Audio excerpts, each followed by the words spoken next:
Ik heb hier geen woorden voor. Het ging goed mis in de snackkar van Jeffrey van den Broek in Dokkum. Snijntioen ontstiet er een brand in de karre en binnen een hele uur verliest Jeffrey zijn gehele snackwijn. Heel zwaar, we waren natuurlijk gewoon aan het draaien. En je ziet in één oogopwenk, zie je het gewoon weggaan. Ja.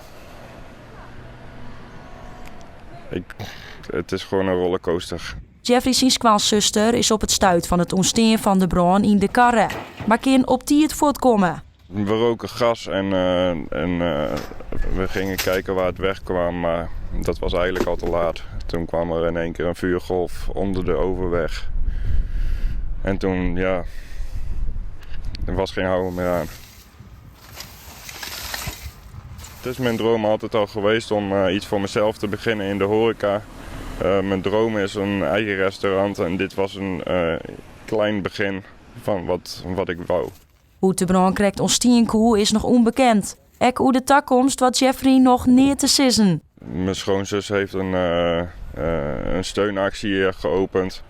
En we moeten kijken of we een andere wagen kunnen krijgen of als we nog verder willen, dat weten we allemaal nog niet.